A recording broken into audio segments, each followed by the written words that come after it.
All right, Micaiah, welcome to Queerly Beloved, my brother. It's so good to have you here.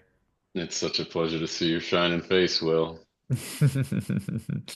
Yes, well, being in your presence helps me shine, and I'm so grateful for our connection, for all the exciting work we've done together, all the good times we've had together, and yeah, it feels like a natural thing to have you as a part of this as well. So thank you for being here.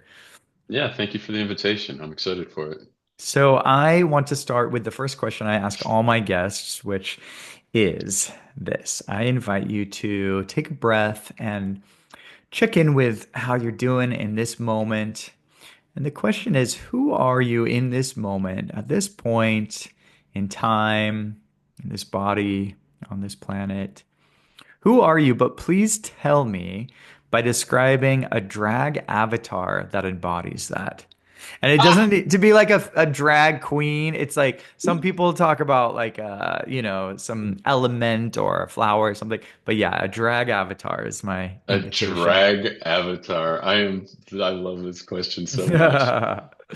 The drag avatar, which would most eloquently and creatively express who I am at the moment, would be a Persian mystic two spirit, tattooed and adorned and wildly surrendered to bhakti, wildly surrendered to the absolute ecstatic love of God, wildly surrendered to the Sufi concept of fanaa, which means to Mm, die with the love of God before you die, before the mm, body dies, to be absolutely enraptured and unraveled with and by and for the love of God. So my drag avatar would be that a wildly tattooed and adorned and silk robed, long haired, poetic mystic named Fanaa. but no work. Wow, let them be here. I love that so much. That is so Mm, beautiful. Thank you. yeah. Powerful. Mm-hmm. Thank you for calling them in. I'll do the exercise myself. Hmm. Yeah, spent a good morning sipping cacao by the fire today and feeling into that fire energy. Also drew a Metatron card this morning, which was around Kundalini and sort of feeling this call to keep working with and bringing up that Kundalini energy, that fire serpent energy. And Mm, so it's not, it's just a call that it's a whisper of a call, a reminder of that energy that is within me, within all people that we have access to if we choose to invite it in. And so it's a snake. My avatar is a snake and it's a fire snake, but it's not fully realized just yet. She's kind of sleeping. She's like a soft, sweet orange and red snake sleeping by the fire, and she's cuddled hmm. up. And I'm starting to whisper to her. I'm started to call her in and to invite her to dance and to play with me. And so, yeah, that's where I'm at. I'm a sleeping red and orange snake resting warmly by the fire. Sounds cozy. I love it. Thank you. Yes. So I'm so excited to get into this. And yeah, maybe we come back to the drag avatar. And I'm curious because that was just such a powerful and vibrant description. And I'm curious what would invite that in? What is it about that that that that descriptive avatar that you felt called to connect with today? Um, a great question. I'm in a really, really good mood. As Hmm. I had mentioned to you briefly in our little chit chat before we began, the pendulum has swung the other way from the hardest year of my adult life in 20 years, and some Wow. really really serious, to the point of being pretty scary depression. Mm, And I am on the other side of that, feeling so deeply connected to God mm, and to the spirit of Jesus Christ, of Christ consciousness, of mm-hmm, Gnosticism, of Christ before the writ of kings and politics, mm-hmm, and many, many, many translations muddied the water of absolute unconditional forgiveness and absolute unconditional love and absolute love thy neighbor as thyself. mm-hmm, So I'm feeling very surrendered to that right now, and I believe that that's where that came from. And mm, I have always greatly appreciated, queer wildness within myself, for lack of a better description. mm, I've been a burner for over 10 years now, so I was always felt very, very free being adorned in mm-hmm, flowing skirts and wild outfits at Burning Man. And mm-hmm, I also love Persian mysticism and Sufism. mm, And as I was that avatar, that character was kind of flowing through my verbiage, I remembered that Sufi word fanaa, which I just find is mm-hmm, so beautiful, and it's another word for bhakti. I would call it another word for bhakti, perhaps another word for, samadhi or satori, of just what it takes to be annihilated with and by and for the love of God mm, requires an absolute burning away of the ego, which is painful because we mm, grip and we cling, especially to certainty and to stories and narrative and mm, identity and wanting to be right and wanting to feel safe. mm, And there's no room for that in the surrender to God. And I am by no means suggesting that I am there. It is mm, a work in progress. And furthermore, I think a spontaneous grace rather than something that can be earned or attained. mm, However, I feel closer to it now than I have felt in a very long time. And mm, it allows me to see the virtue and the gift of that very, very, very dark night of the soul, of the it's a trope, but it's true. It's the pressure that turns coal into diamonds. And sometimes mm. we must be brought to our knees with uncertainty and fear and depression in order to really, truly surrender to God. So that's where that came through from. Beautiful. And I know your story, and I know you've had dark nights of the soul in the past, and I'm curious about the cycles of these. You know how they sometimes come and you get through them. What do you think is the value and purpose of that for you from your experience? And I know that I've had that too, where it's like, oh, I'm so high, I'm so vibing, I'm thriving, I'm in this great energy, and then boom, something happens, and I go down into some darkness and then I get through it. And I tend to feel like when I come out, I'm higher than when I was high before. But I don't know Sure. if it's always like that. I'm curious, do you have thoughts on these cycles where we do sometimes have to go through these dark periods to come back to this God surrender state? Yeah, I have a lot of thoughts on it. I mean, the first is contrast. I've Mm-hmm. said before, like, knowing what you don't want is enough to start from. That's enough Mm-hmm. to start from, of like knowing, like, I don't want that. Mm, And it also, in me, inspires great humility and prioritization and remembrance of simple appreciation. mm-hmm. When the light gets so dim that you Mm, don't want to live anymore. And I have been there. I mm, have been there. I made a non-suicide pact 26 years ago after coming very, very, very close. mm, So sometimes we must be brought to our knees to remember the simple grace of food in the fridge and mm-hmm. lights that turn on and Mm-hmm. gas in the car and our five senses and our Mm-hmm. mobility and the absolute wondrous miracle of our lungs pumping breath and our heart pumping blood without conscious thought on our behalf. It Mm, is that shattering that for me brings me to the glory of appreciation Mm, because I, like many people out there, come from a past of severe trauma, and that has in me led to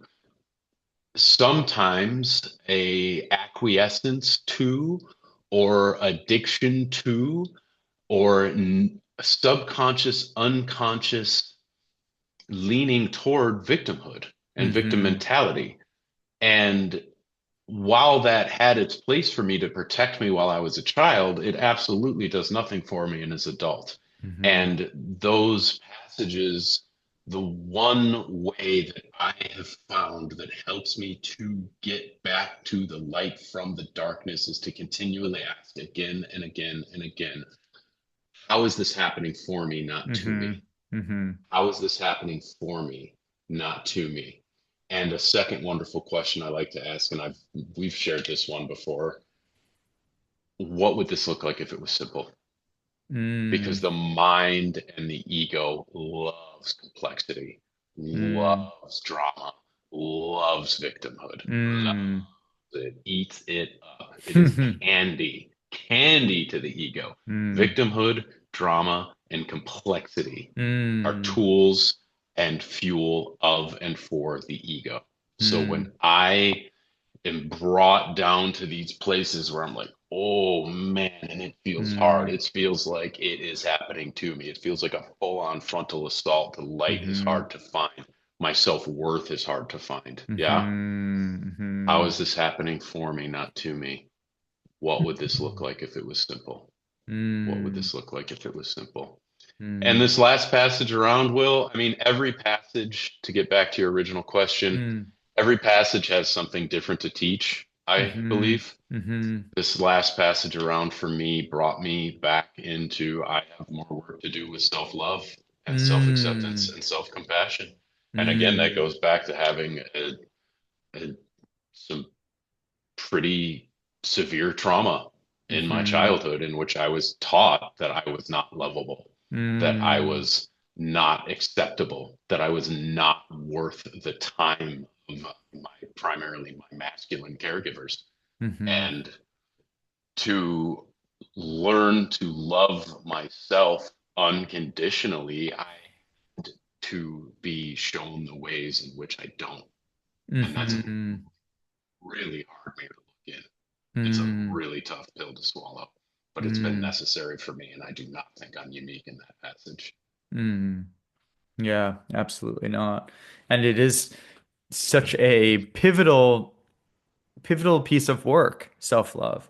It is a Hmm. game-changing piece of work, and Yes. absolutely one that I think we're all on a spectrum around, where Hmm. we have different levels of self-love, and that changes within time. And the the amount of self-love that we can potentially access is so vast. It's insane to think of how much we are deserving of love. It's Yes. very hard for our human hearts to even comprehend.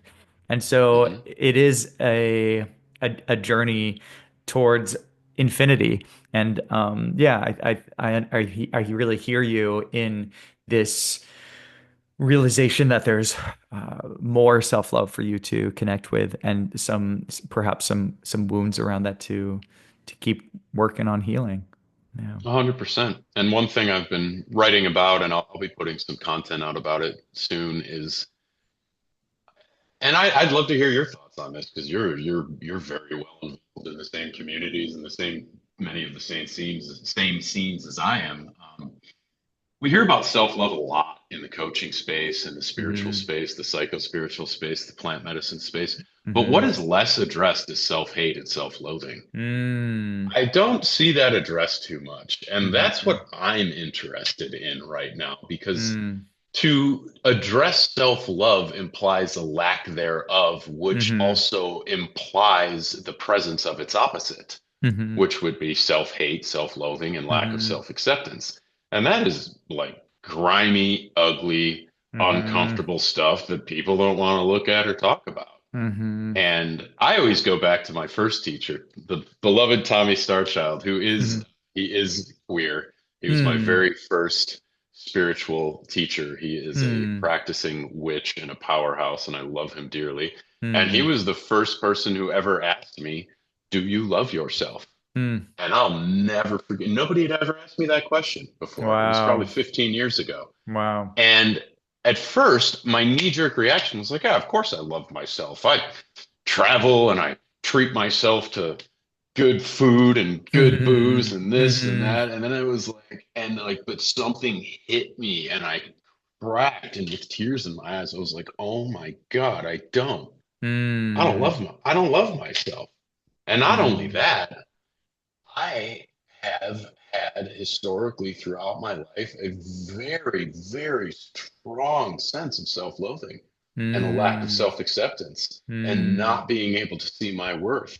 And in this Mm-hmm. last passage from, I recently went through what I call my midlife passage because I refuse to call it Mm-hmm. a crisis. Mm-hmm. And it really culminated with this big move to Asheville after 13 years in San Diego and living Mm-hmm. alone for the first time and a lot of big changes in my life and being brought again face to face with just this absolute lack of self-worth and Mm. acquiescence to self-loathing to the point of self-hatred that again comes from my childhood and comes from trauma, and it's been really, really hard, Mm-hmm. frankly, to look at that and to love the parts and pieces of me and learn how to reparent the parts and pieces of me that Mm-hmm. adapted those belief systems because it Mm-hmm. was easier for me to do that to myself and take it on myself when it felt inevitable that that was going to be the continued message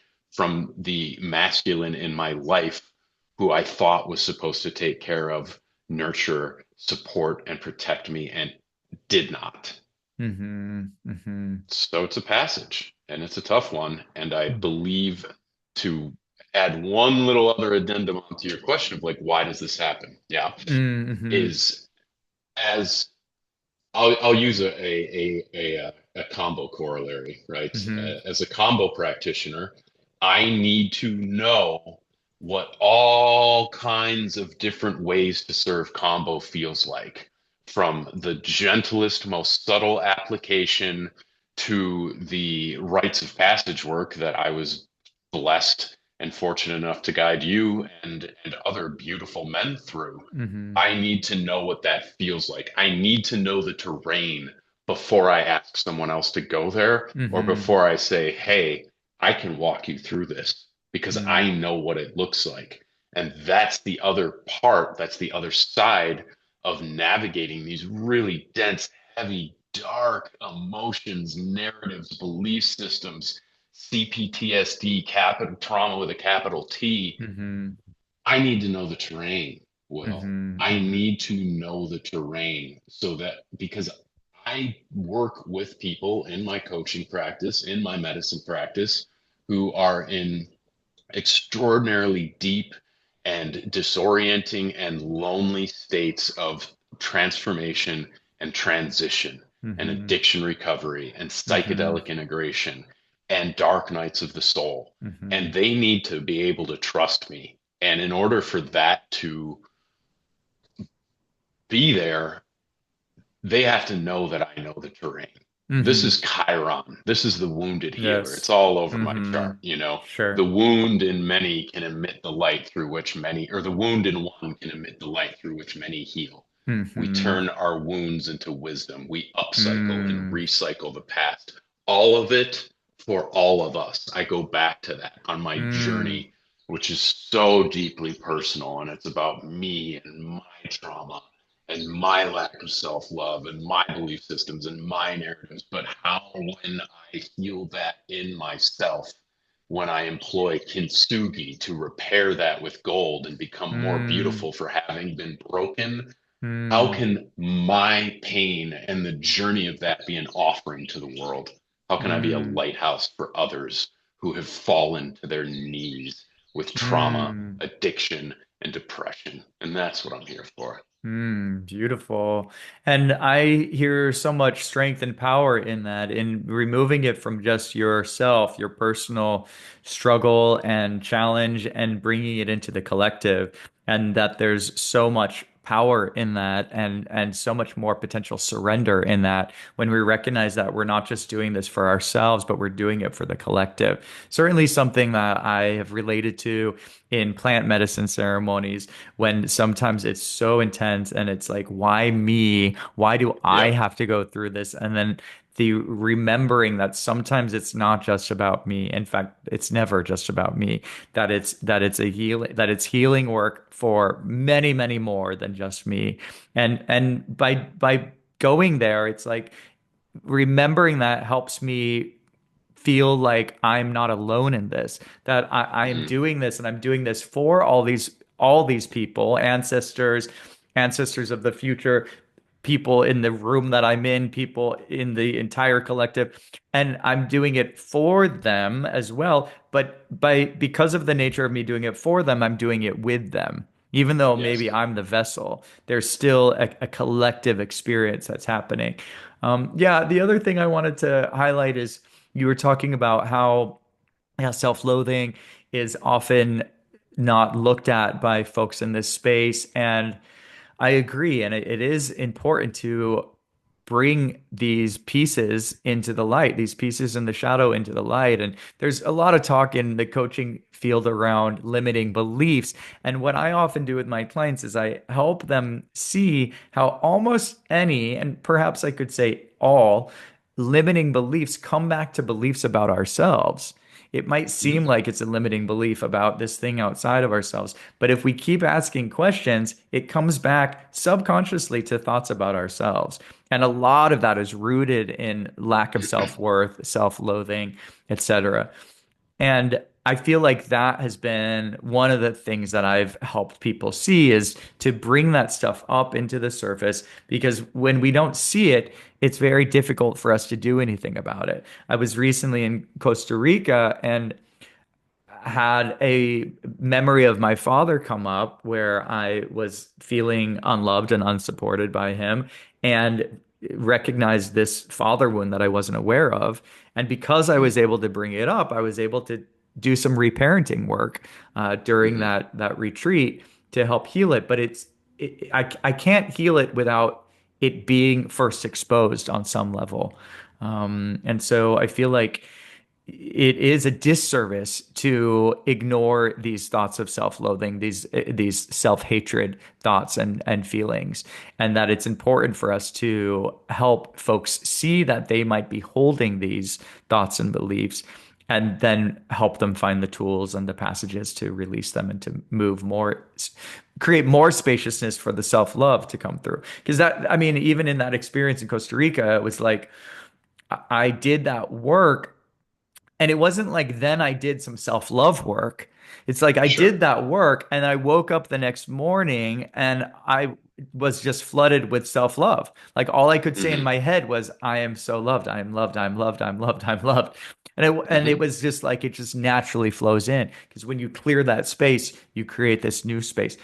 And then one final piece, and I think this could be a good segue actually, is to remember that it's not like a self-love versus self-hate. Like, oh, I don't have self-love, I have self-hate. Oh, but then I got rid of self-hate and now I have self-love. Like it's always, back to that spectrum, and I Yes. think that's helpful. And I think that can bring in this subject that I was hoping we'd explore around binary thinking and moving into helping the collective move into more of thinking on a spectrum, and especially during these divisive times. So Oh, yeah. I'd love to hear your thoughts on that. Yeah, that was beautiful and eloquently put. Thank you, Will. Mm, Yeah, I mean, we are very much squarely entering the area of, or the era of both and, right? mm, And, when you invited me onto this podcast and some of the questions you had in the, like, what would you like to talk about that's related to queerness and spirituality? As you know, Will, we've talked about this for a couple of years now. I sincerely believe that the holiest word in the English language is maybe. And I call my practice the altar of maybe. Mm, And I am very, very, very interested in queer thinking and mm, non-binary thinking. Yeah. In mhm, that, like, the world is so complex right now. It is very, very, very complex. And mm, it is very, very, very uncertain. And for a lot of people, it is also very, very scary. mm, And when humans are faced with complexity that invokes deep feelings of fear and uncertainty, the tendency is to revert to tribalism. Yeah. mm, To us versus them, my team mhm, versus the other team. mhm, We are good and they are bad. And here's why. mhm. Maybe, maybe. Mm, The issues that we are facing as a species right now, in my opinion, are far too complex for most people, and I throw myself squarely in that population to mm, truly understand them. They're mm, deeply, deeply complex on a geopolitical level, mm, on a spiritual level. And I sincerely believe that there is a God-sized hole in the fabric of our society and our species and our civilization right now. Yeah. mm, People worship. The author David Foster Wallace has a lovely commencement speech called "This Is Water," in which he says there is no such thing as atheism in the day-to-day trenches of adult life. Everybody worships. Everybody mm, worships. I have never met a human being to know well enough to know that they didn't worship something. And if they don't worship God, then they worship their sports team, mm, or they mm, worship their money, or they worship their political ideologies, or they worship their own beauty. Everybody worships. Everybody worships. Look at the symbols that we exalt. We may no longer exalt religious symbols, but we exalt. Everybody knows what the Louis Vuitton symbol looks like. Everybody knows what the Gucci symbol looks like. mm, Everybody knows the sports logos. mm, Everybody worships. And we worship symbols and we mm, worship ideas and we worship our own egos as well. And I mm, don't think that anybody is free from this. And in that, and in an increasingly complex world, and mm, you get into deep fakes and AI and bot farms and mm, social media and the fact that outrage sells, we are in the mm, era of outrage and othering. mm, We other people like that. Oh, you are other than me. You are on mhm, the other side of the fence. mhm, Maybe. Is that helpful? Is that helpful? mhm, I live in Asheville, North Carolina, which just experienced one of the most destructive natural disasters in American history. Yeah. mhm, This place mhm, got destroyed. mhm, It's hard to put in words. It's a lot. It's a lot. Yeah. And mm, in the wake of that, this community experienced what is known as disaster collectivism. And mm, what that is in times of great disaster, when people need shelter and people need food, you mm, don't go up to their door and go, "Who did you vote for? Who did you vote mhm, for?" mhm, You just help. Yeah. And a mhm, lot of my very spiritual, very open-minded, very liberal and liberal identified and liberal thinking friends said that one of the greatest things that they experienced during the fallout from Hurricane Helene was their right wing, other side of the fence neighbors coming over and bending over backwards to mm, help them out. And mm, suddenly these lines of division disappear. And mhm, suddenly we're all humans. We're not mhm, liberals or conservatives. We're not on this side of the fence or that side of the fence. We are humans that mm, are in a really dire situation who need help. And mm, then all of this stuff disappears, right? mhm, So, how can we get there without the disaster, mhm, right? mhm, Curiosity and compassion. Yeah. Mm-hmm. Non-binary thinking, not either Mm-hmm. or, not black and white. It's all shades of gray. It's very complex. The Buddha talks of the middle way. Yeah. One of my teachers used to call it fuzzy thinking. Squint, blur your eyes. Mm-hmm. Yeah. The truth's somewhere in the middle. We Mm-hmm. are addicted to certainty, Mm-hmm. and the quest for certainty is a cage, and we are addicted to wanting to simplify very complex issues so that we have someone else to blame and Mm-hmm. so that we can be on the right side. Maybe, Mm-hmm. maybe. I think that we are being driven toward a world in which that is not true. I believe that the world needs bridge builders in a world full of bridge burners. And the Mm-hmm. best way that I know to build bridges is curiosity and Mm-hmm. compassion. And instead of standing on one side of the fence and going, how dare they think that? How dare they Mm-hmm. believe that? Go, well, why do they think that? Mm-hmm. Why do they believe that? Yeah. And how am I just like the people that I believe to be on the other side of the fence of me? Mm-hmm. Because all humans are far more similar than they are different. We all want to feel safe. We all want to feel important. Yeah. What does Kevin Mm-hmm. Walton say? Safety and significance, basic Mm-hmm. human needs. Am I Mm-hmm. safe? Do I matter? Am I safe? Do I matter? Wow. And Yeah. every single human being on the face of the planet is addicted to stories. We're Mm-hmm. addicted to them, and we confuse beliefs with identity. Beliefs and identity are not the same thing. They're not. We have to be allowed to change our minds. And if we are involved with or acquiescent to any group that lionizes, demonizes, shames, or exiles us for changing our minds, then that's fundamentalist, in my opinion. We Mm-hmm. have to be allowed to change our minds. Yeah.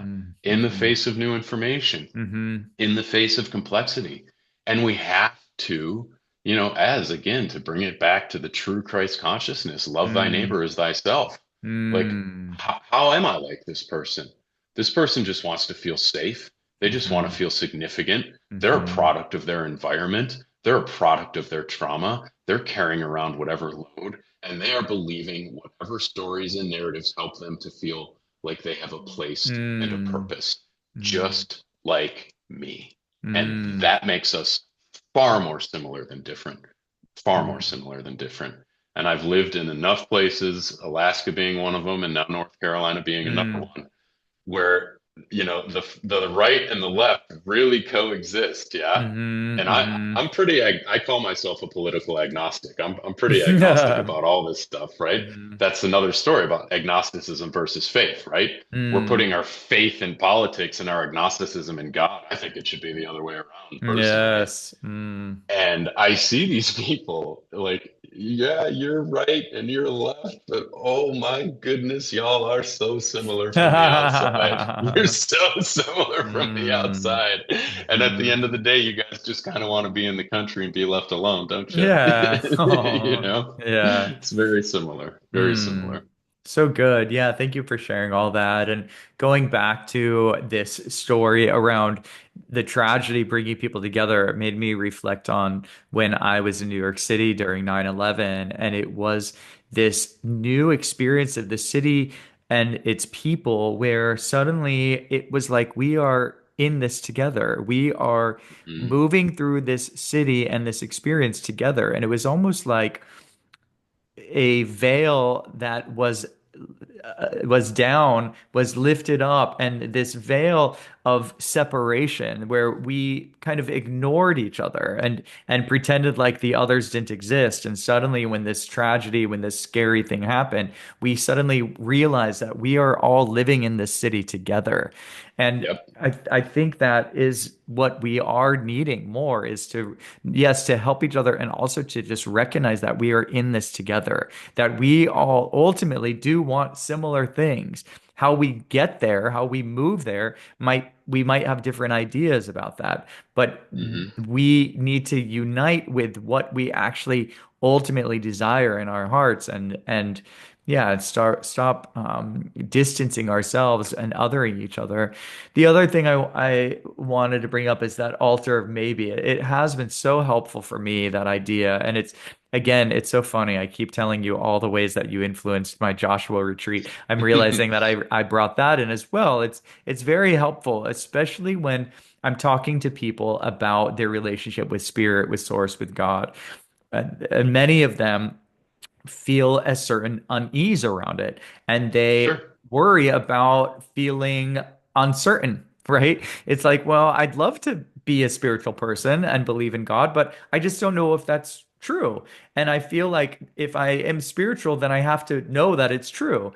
And so reframing it with the altar of maybe can be a really helpful invitation for folks to recognize that our job as spiritual people isn't to abolish any questions or any doubts, right? And to have all the answers suddenly, that's not for me my definition of living a spiritual life, but it's rather finding the things that resonate for us, finding the parts of us that do have faith, that do hold beliefs, and leaning into those parts. And I remember, I'm sure I shared this with you, but I remember going to an ayahuasca ceremony, and I had set my intention of grandmother ayahuasca, abolish all my doubt, my doubtful thoughts.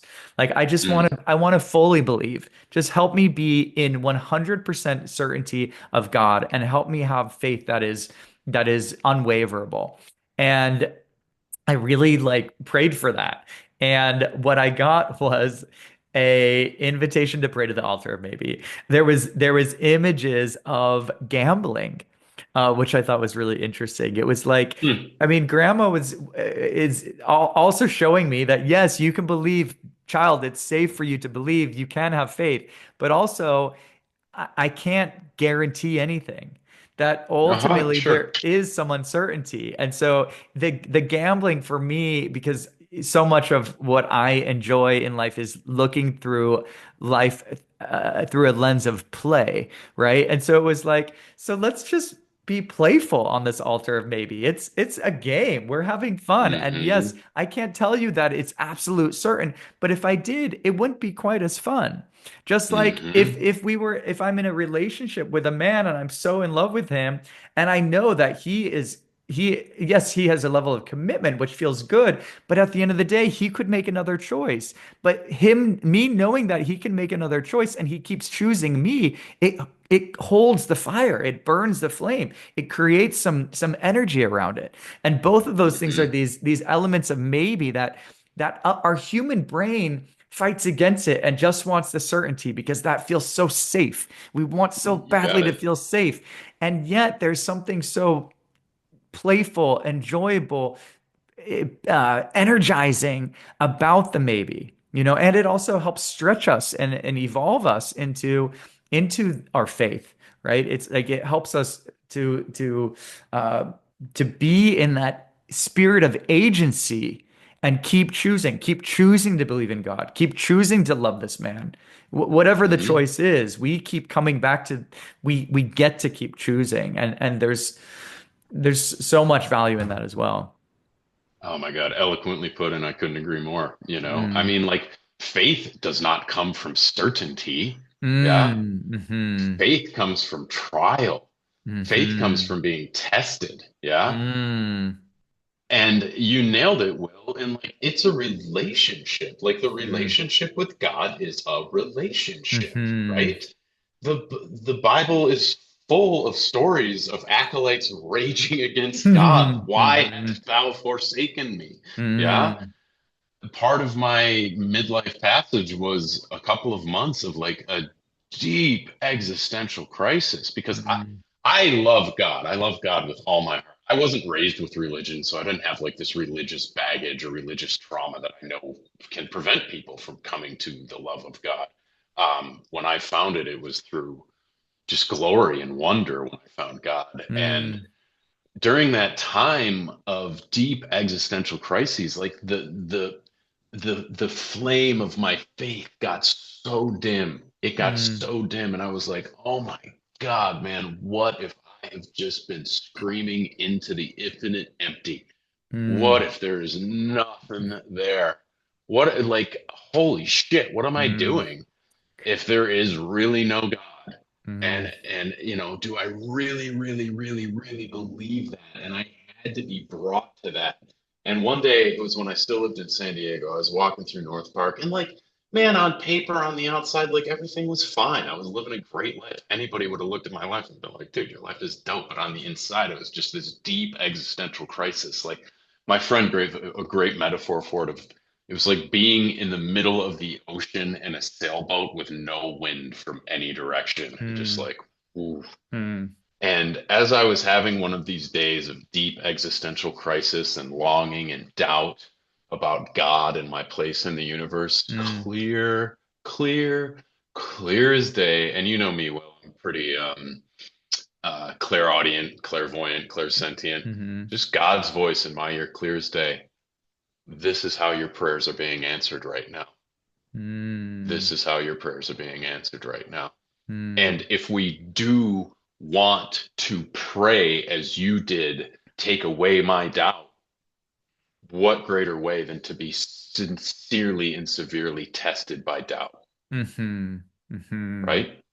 You know, mm, there's no easy way. Life mhm. is, as I say to my clients, like life's gonna life.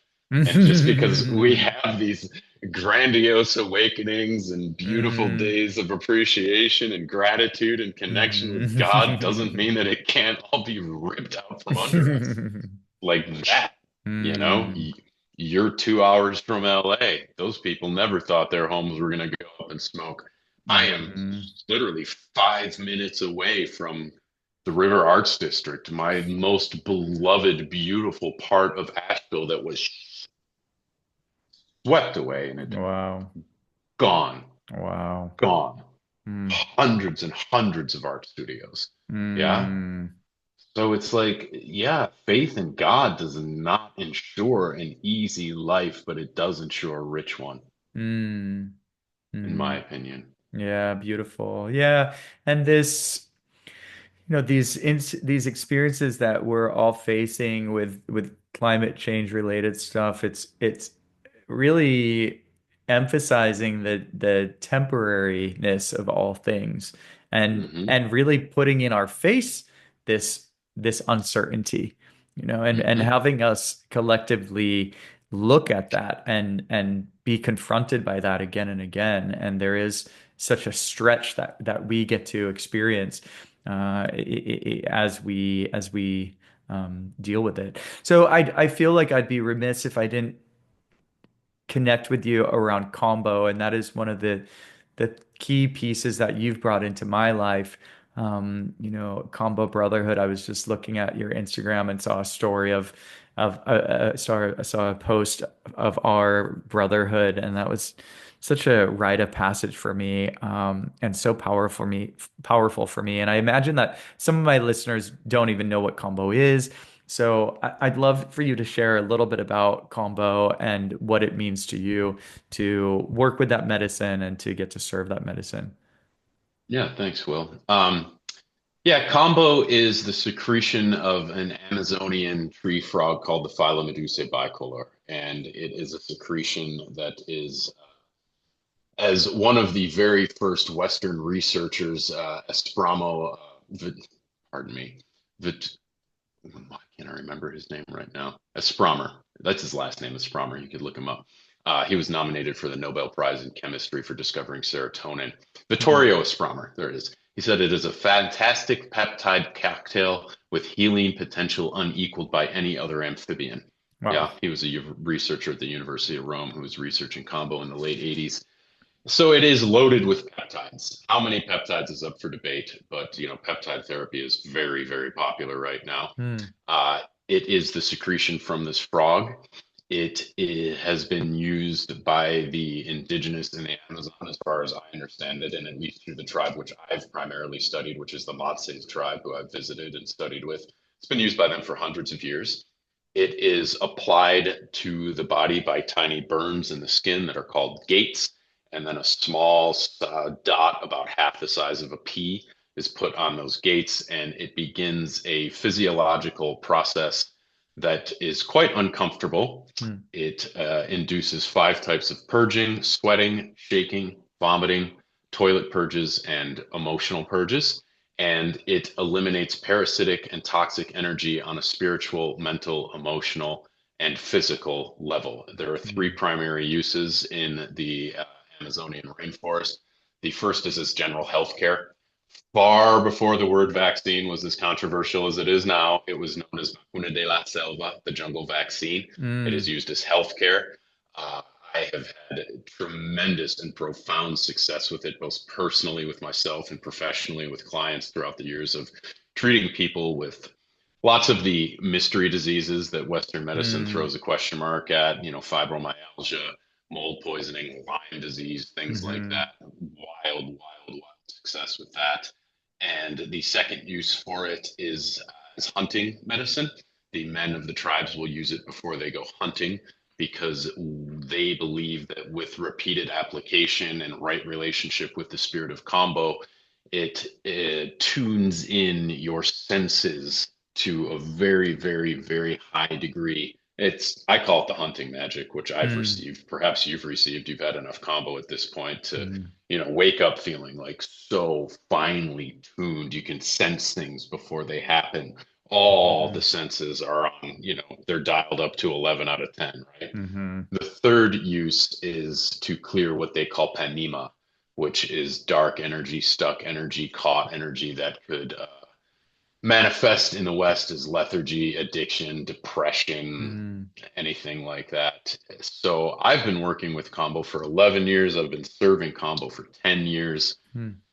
It's a huge part of my life. It's certainly not the most glamorous medicine to work with. I've been jokingly calling myself a spiritual janitor for a long time. I I help. It's composter medicine. If you're into the Hindu Mm. pantheon, it's very akin to Shiva and Kali. It's these big burning fiery force that will go to the places that we are either incapable of going by ourselves or too Mhm. scared to go by ourselves. And it pulls up that toxic and parasitic energy and it gets it out through one of those five forms of purging. Mm. The entire actual process lasts about a half an hour. My personal practice, I am very, very focused on specificity and precision in serving. So I have lent a lot of time and effort and study to gaining a good working knowledge of traditional Chinese medicine, Mm. of acupuncture points, of marma points, of the chakra system, of auricular points on the ear. And using this method, there's literally millions of different point placement combinations that we can use with combo to create the exact pathways that get to the root of the Mhm. issue. And Mhm. I myself and in my clients have witnessed profound personal transformations in a very, very short amount of time. And Mm.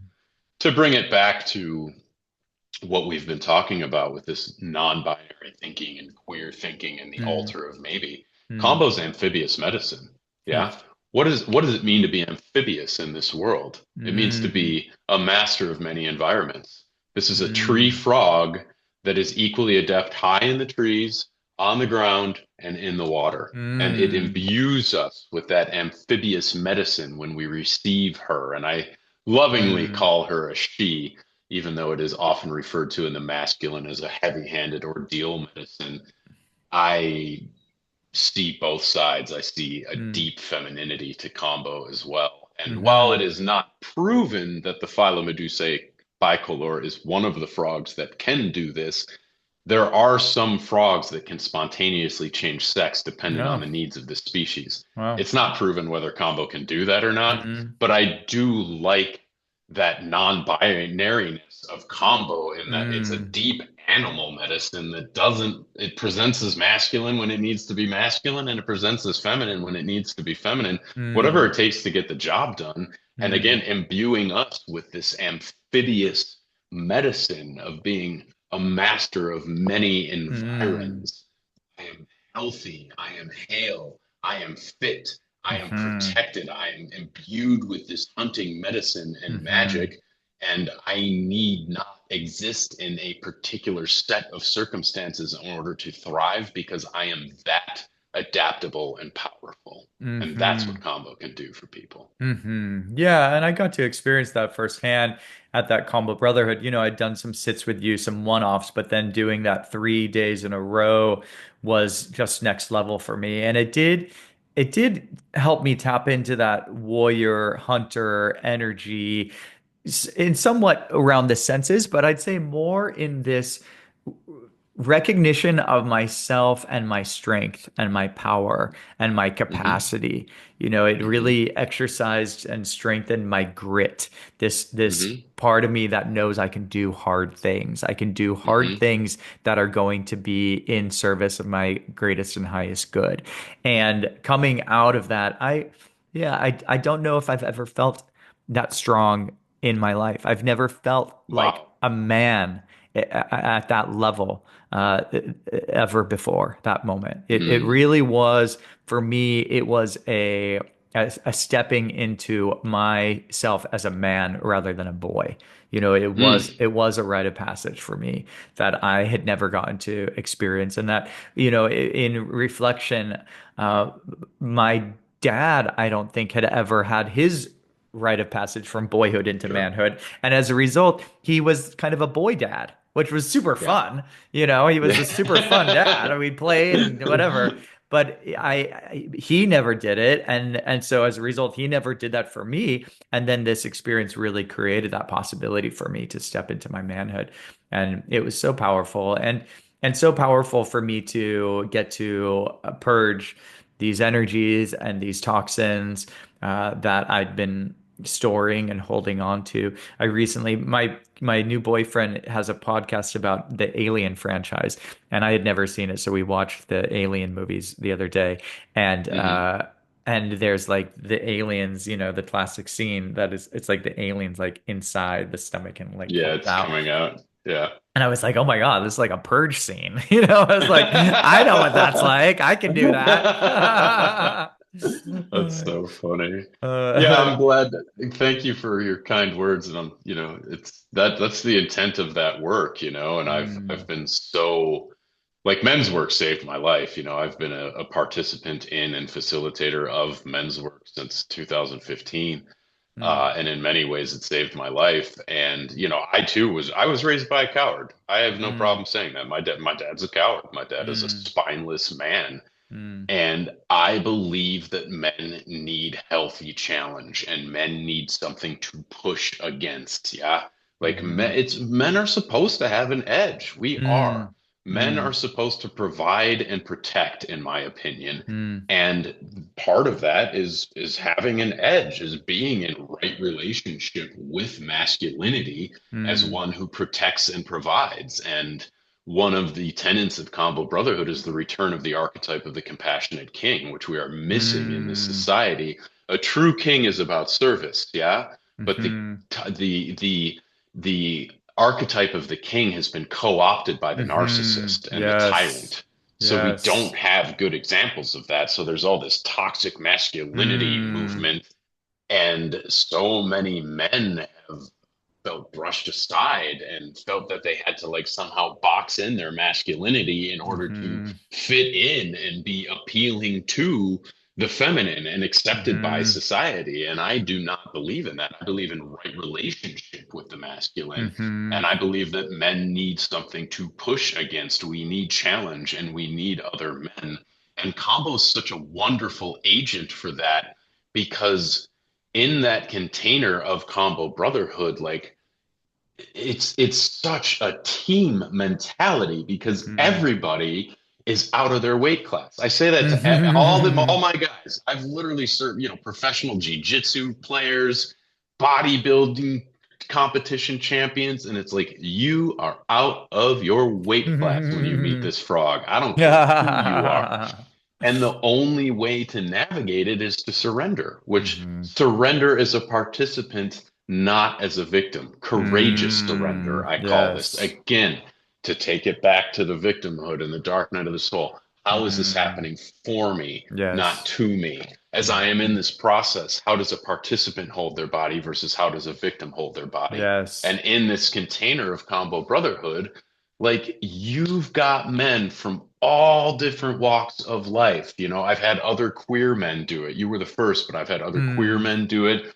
I've had your more standard, I was a businessman until my early 50s, and then I got divorced and had a wild spiritual awakening, and now suddenly Mm. I'm in this crazy combo container. Yeah. More of the standard spiritual people, just men from all Mm-hmm. walks of life, Mm. united in the common opposition and opponent, which is their own fear and Mm-hmm. their own sense of maybe I can't do this. And to Mm. watch those men breathe for each other, breathe with Mm. each other, and you know the vivas when we purge and all of that, like Mm. it's wonderful. And Mm. it doesn't matter how big or bad or bold you are out in your real life. Like compo's the great equalizer. It'll bring Mm-hmm. anybody, you know? So Mm. it's a really beautiful formula that I'm just so grateful to carry and to be able to offer. It's combos changed my life, men's work has changed my Mm. life, and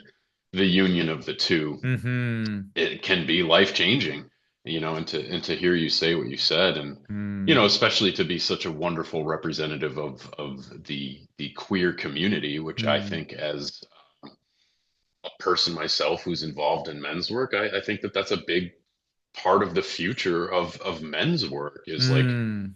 opening the scope of like what does it mean to be a man, you know, Mm. and having a space at the table for more humans to do that Mm. type of work. Thank you. Yeah, thank you for saying that and for creating such welcoming space. In that picture, you're wearing like a pride shirt, and I remember that you have your crutches and you're wearing like some Yeah. like some pride shirt.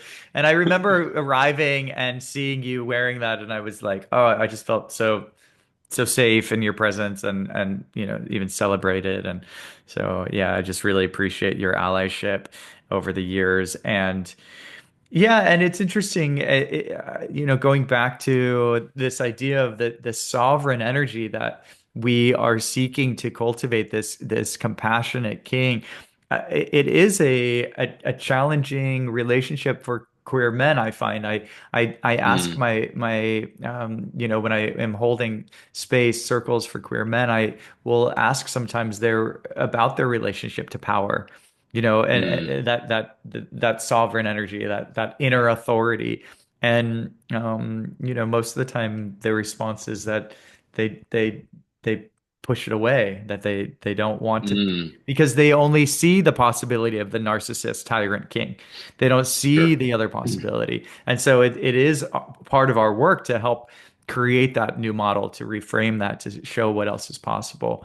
The other thing Hmm. that I sometimes see queer men struggle with is prayer, their relationship with prayer, and that's something that Interesting. you've really helped me uh, develop as my prayer practice. And in general, I see a lot of people who consider themselves spiritual people who live spiritual lives who are not using the technology of prayer. And Hmm. I really appreciate the invitations that you have given me to incorporate more prayer into my life, and the amazing value that I've gotten to receive from that. And so we do need to start wrapping up, but I'd love you to share a little bit about prayer. Um, Yeah, 100%. I mean, you called it, Will. Like prayer is technology, mm, and half of prayer is listening. Yeah. mhm, And like learning how to listen to and for God. And I it's a great it just my prayer practice came so naturally to me when I mm, started to wake up. mm, And my prayer practice is really a organic continuation of the serenity prayer. God, grant me the serenity to accept the things I cannot change, the courage to change the things I can, and the wisdom to know the difference. And to take it back to dear beloved teacher Baba Ram Dass, the only thing I can do for you is to work on myself. You mm, know, I can do that and I can pray. mm, And I consider myself to be an intercessor, which is one who prays for others. I keep Mm, a prayer list. I truly do. And I truly mm, pray all the time. Your mother's on my prayer list. I pray for your mm. mother literally almost every day. Oh. And it's like truly, Mm, and I really do. Like, I really do mean that. And to also take it back to like appreciation versus entitlement. Yeah. mm, And mhm, yeah, LA burned down and Asheville washed away, and these things can happen at any time. And mm, in the beautiful wisdom of the Bhagavad Gita, we are not entitled to the fruits of our labors. We are only entitled to our labor because mm, nothing is guaranteed. So let me appreciate this. Let me truly sit in prayer for all beings. Let me dedicate the merit of my practice so that the goodness that comes out of my kambo ceremonies or my meditations or my coaching work with clients may spread out to all beings. mm, Let me be in my heart present with the suffering of the world in a prayerful way. Let mm, me pray over my groceries every time I get them. Let me pray over my food every time I eat for the mm, animals who suffered so that I may live, for those who are in hunger so that they also may have food. Let me give mm, thanks for the simple act of pumping gas and mm, having $40 to put gas in the tank and mm, having a car to use. Prayer is appreciation in action, in my opinion. mm, And it is reaching out to God in a proactive way and learning to listen. And there is nothing wrong with petitionary prayer, with asking for what we want. I have only learned and been taught to pray for others with the same fervor and dedication and mm, wholeheartedness with which we would pray for ourselves. mm, I was once taught to pray as if the life of my loved ones depended on it. Yeah. mm, When someone we love is in the hospital mm, and we are praying, we are in communion. We are practicing spontaneity. We mm, are not thinking about anything else except the prayer for that person. Yeah. mm, This is the act of meta, of loving awareness, loving kindness. mm, Like, so I was taught to pray always in the way that I would pray and with the same energy and devotion and dedication that I would pray as if my mother were in the hospital and I were mm, praying for her. How mm, can I pray for your mother like that? How can mm, I pray for people I've never met like that? How can I pray for the world like that? How can I mm. pray for all beings who are suffering like that? And then I have earned the opportunity to pray for myself. And that's my approach to it. Ooh, beautiful. So good. Thank you for sharing all that. And thank you Yeah. for all your prayers. Thank you for praying for my mother and for all the work that you've offered her and all the great healing and transformation that she's gotten to receive as a result of you being in her life. Thank you for the ways that you show up for all the people in your life and for the collective. I'm so grateful for you and so grateful for our connection, so grateful for this time. So thank you so much, my brother. Any final words you'd like to leave with the listeners today? Yeah. Compassion and curiosity. Hmm. Compassion and curiosity are the final words that I would like to leave for the Hmm. listeners. How can we all be bridge builders in a world full of bridge burners? Hmm. And how can we, instead of casting stones at those who we perceive to be on the other side of the fence of our belief systems. Instead, how can we be curious about them? How can we be compassionate for them?